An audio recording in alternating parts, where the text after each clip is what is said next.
Carbone 14, la radio qui vous encule par les oreilles. Alors ça, c'est l'annonce de Carbone 14. Radio Libre cherche animateur, animatrice. Pour s'en payer une bonne tranche, horaire et prix en fonction. Alors ça, c'était pas vrai, puisqu'on n'a jamais été payé. Pub, il n'y en a jamais eu. D'ici là, délire à gogo et à l'œil. Et si tu as des idées originales et pas mal de temps libre, alors appelle Gérard au poste 122 et au 541 0008. Carbone 14, la radioactive. 97.2 MHz. Les noms, c'est Chouchan et Spiteri. Ça, c'est mon micro, je suis dessiné par Ciné. Ça, c'est Gérard Fenu, le directeur de la radio, évidemment. Super Meuf. Michel Fisbin, Ciné, enfin, vous voyez, c'est... Ah, il y a Jean Telet, là, vous voyez. Jean Telet, Guy Montbillard, qui fabriquera le premier décodeur pirate de Canal+. Ah, grand moment, ça, grand moment. On était en avance sur tout le monde. Mais comment a été créée cette radio? Tout simplement, elle est créée en 1981 par une petite annonce qui est parue dans Libération. Un journal qui s'appelle toujours Libération, mais qui n'a plus rien à voir avec la Libération, bien entendu. Ce que je veux dire, c'est que là-dedans, évidemment, il y avait au moins une centaine d'animateurs. On y retrouvera évidemment Jean-Yves Lafesse, Phil Barnet, David Grossex, Robert Le Haineux, José Lopez, Régis Geoffrey, Jean Telet et tant d'autres. Ça durera 3 ans, il y aura eu 3 lieux, il y aura eu beaucoup d'énergie, une formidable envie d'en découdre avec la liberté d'expression. Donc à la fin, CRS. À cause de qui? Monsieur Georges Filiou, surtout, la haute autorité. Super meuf en train de... Là, c'est la... Vous verrez dans le livret, ça c'est la première grille de Carbone 14. Là, voilà, il y a pratiquement l'essentiel, mais ça va bouger encore beaucoup. Super Nana n'est pas encore là à l'époque. Un fan qui avait commencé par faire cette affiche. Toute l'équipe, voilà l'équipe de Carbone 14. Barnet, Laurent Souchon, Philippe Spiteri, Michel Fisbin, Pascal Gilodez, Daniel Messager, qui travaille aujourd'hui à France Info, Philippe Merlin, Perluche, Vinoc, Guy Duteil, qui est aujourd'hui au Monde, Igor Kalachnikov, décédé, enfin, et puis les filles, là, on a mis les noms, mais elles étaient à l'époque au RPR, je crois, c'était du soutien du RPR. On les foutra dehors. Pas elle, hein, mais les anciens du RPR, on les foutra à coups de pompe dehors. Alors, pourquoi y a-t-il eu qu'un seul film? Alors, cette question-là, j'y ai jamais répondu, mais par contre, je peux vous dire pourquoi il y a eu 16 films. Parce qu'on a senti que c'était chaud. Et c'est Michel Fisbin qui va me demander de trouver des caméras, on volera, et de la pellicule que je trouverai. Donc, on tournera ce film en 4 jours. Pourquoi en 4 jours? Parce que le directeur de l'époque, Gérard Fenu, m'a dit que tu n'as que 4 jours, pas plus. Et je veux pas de bruit, je veux pas que tu me fasses chier, etc. Et c'est chose que je ferai. Sauf que pendant les 4 jours, je réussirai à capter l'ambiance exacte. Je dis bien exacte, qui n'est pas reconstituée. Il y a des reconstitutions, mais qui est exacte de l'époque. Et quand on voit le film, on ressent tout à fait les années 80. C'est-à-dire cette envie formidable qu'il y avait de se libérer. Enfin, on sortait de Giscard d'Estaing et on va vers la liberté d'expression. On pense que tout va être possible. Et tout peut être possible. Sauf que, bon, ça s'est mal terminé. Et là, ça, c'est la saisie de Carbone 14, avec un excellent article qui raconte bien comment ça s'est passé. Hein. Comment Monsieur Georges Filiou, le grand turiféraire de la liberté des ondes françaises, qui dérégulait, voilà, et un jour nous a dit oui, comment pourrais-je autoriser ce que je n'ai pas interdit? Et nous enverra les CRS. Les CRS, n'est-ce pas, qui à 5h du matin, boum boum. Et alors il y a eu le film, et alors là, ce sont toutes les critiques du film Carbone 14. Alors ça, c'est formidable. Hein. Parce que sur 99 critiques environ, j'en ai recensé que, il y en a plus, mais il y en avait une seule de bonne. Alors généralement, évidemment, tout le monde s'y plonge. Alors le contenu était très clair pour eux, donc ça leur a fait très peur. Alors aujourd'hui, on critique un peu la forme cinématographique, mais évidemment, mais on peut. À l'époque, c'était surtout les propos. Filmer n'importe comment, à 10 000 lieues en dessous du SMIC esthétique, cela frise l'abjection, la malhonnêteté totale et le plus grand mépris du spectateur, à fuir d'urgence. Un document témoignage pour les sociologues de l'avenir, ça amusera les martiens quand ils seront là. Libération, le film se détruit sous nos yeux. Alors ça, j'avais jamais vu encore. C'est pas un film à flamme, mais enfin bon. Seul un réel sens du filmage aurait peut-être sauvé l'entreprise, et ce n'est pas le cas. Alors moi, je défie les gens parce que c'est fait en 16 mm, et à l'époque, il fallait recharger les caméras à 16 mm. Je peux vous dire une chose, les gars, vous savez pas ce que c'est que tenir une caméra à 16 mm. Parce que les mecs qui ont fait ça, c'était les plus gros cadrans 16 mm de l'époque.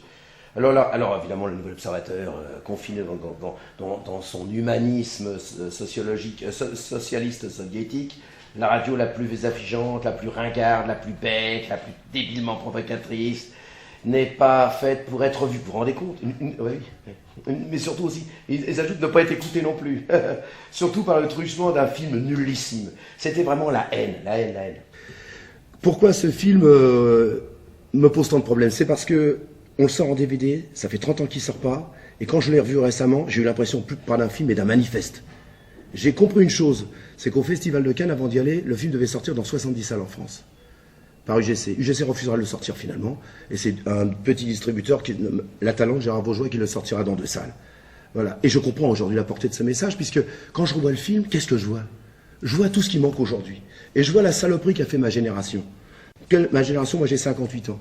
C'est une génération qui élèvera ses enfants non pas dans cette liberté d'expression, mais dans une liberté dite morale. Faire bien les choses, être gentil avec machin, faire cette espèce de citoyenneté. On va inventer d'ailleurs pour eux SOS Racisme, qui sera fabriqué entièrement par ces gars-là. On va leur fixer un monde moral. Et c'est vrai que la dernière fois, quand on a projeté le film à la clé, j'ai eu le sentiment, quand j'ai vu un gosse de 20 ans, ne pas comprendre. Je dis, mais c'est pas possible. Pourquoi eux, ils faisaient ça? Et pourquoi nous, on nous dit, oui, fais attention à ce que tu dis, comporte-toi correctement, ne sois pas incontrôlable. Rien que cette phrase-là. Moi, on me dit que je suis incontrôlable. Mais dire à un enfant qu'il est incontrôlable, ça veut dire qu'il y a un contrôle. Ça veut dire qu'il faut se comporter comme à l'armée. Vous savez, au début, quand vous allez à l'armée, on vous dit, attention, si tu fais une connerie, tu fais pénaliser toute la chambrée. C'est exactement ce qui se passe aujourd'hui. On dit à son enfant, on lui fait peur. On lui dit, non, ne sois pas incontrôlable. Sois comme les autres. Sois soumis, mollasse. Voilà, obéis. Et c'est un des problèmes de fond qu'on trouve à travers ce film.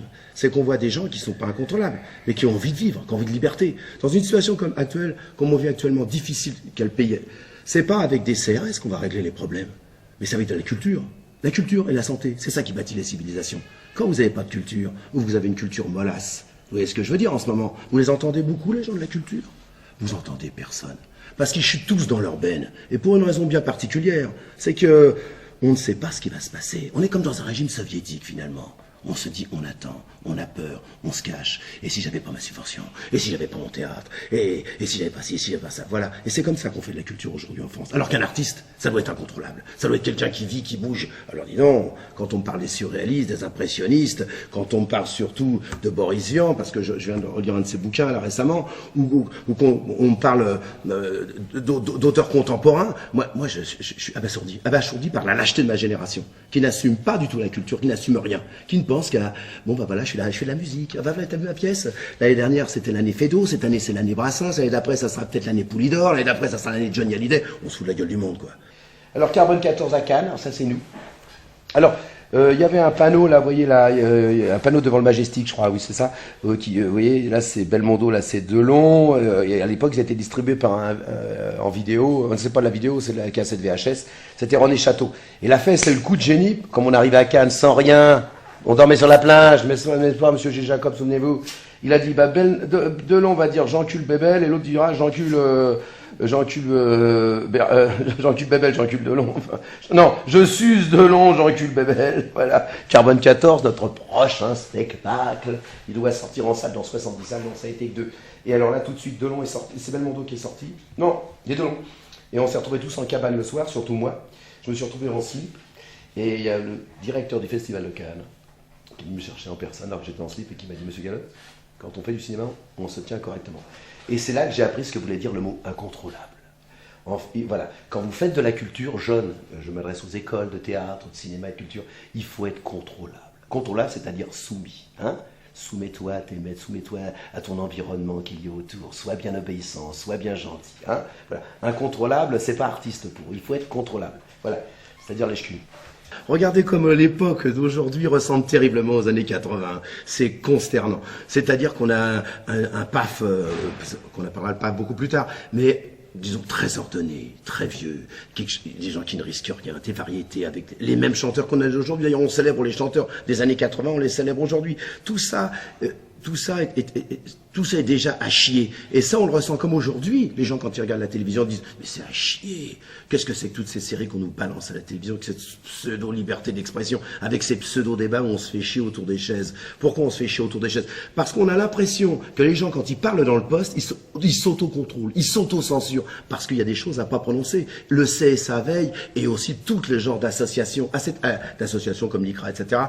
C'est pas de l'antisémitisme que je fais, c'est simplement, c'est une société qui aime être sous contrôle. Je ne comprends pas pourquoi la France aime tant la collaboration. Voilà. Et pourquoi on nous parle de grande liberté ailleurs dans le monde, alors que nous-mêmes, on n'est pas capable chez soi de l'assumer. Je veux dire, on est bien dans le pays de Voltaire, on est bien dans le pays de Choron, de Charlie Hebdo, oui, mais avec le contrôle. Avec le contrôle.